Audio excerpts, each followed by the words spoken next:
tout d'abord, c'est M. Ig Kobo. Du point de vue famille politique, dans la Union sacrée de la nation, je suis du bon côté de l'histoire.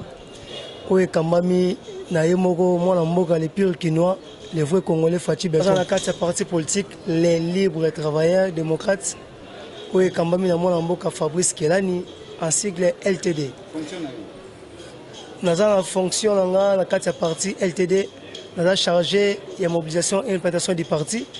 Pour l'analyse, on a eu ça là, en tant que jeunes Congolais et Kinois, nous avons des jeunes qui ont participé à la arme blanche,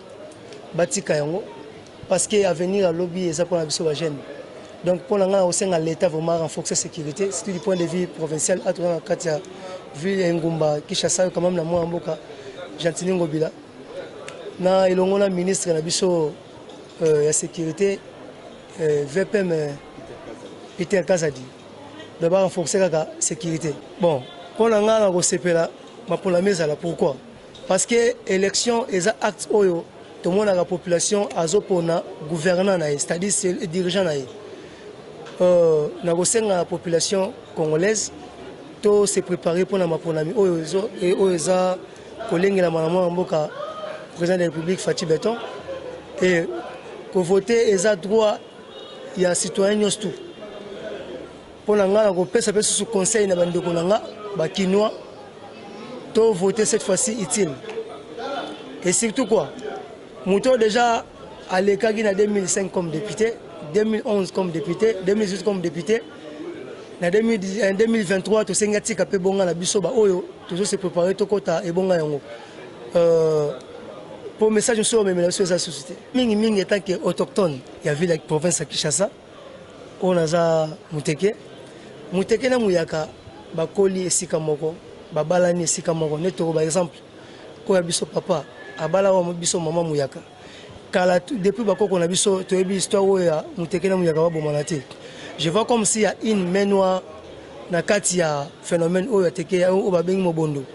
Parce que les Congolais sont Congolais. Les Congolais sont Mouyaka. Pour les Congolais, ils sont Mouyaka.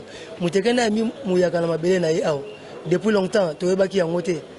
Tout le monde est le beau quoi, Payande, où est Tchami Nakati. Les Congolais sont Mouyaka. Le message est que non. Bakoko na biso ko wakambia ya grande famille teke la grande famille yaka va se mettre sous l'arbre à palable pour la kotala et si quand mabezo ezako bimela et si quand mopa ya akiri ko tchalo boko donc ba veiller pour la biso ba génération o ezoel susu matika so histoire malamu. Bon, moi en tant que jeune na sepeli parce que première photo sur bourgmestre ça plus jeune parmi ba bourgmestre nyoso ba uti koleka. Donc, à jeune oyo, na romone azat papa, à jeune nanzoto mais na musala pe boanya na maele azal rola papa.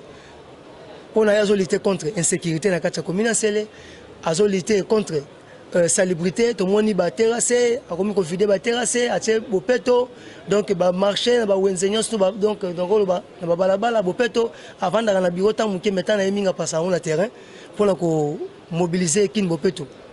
Donc, il y a des jeunes qui ont beaucoup de sous. Donc, pour que je sois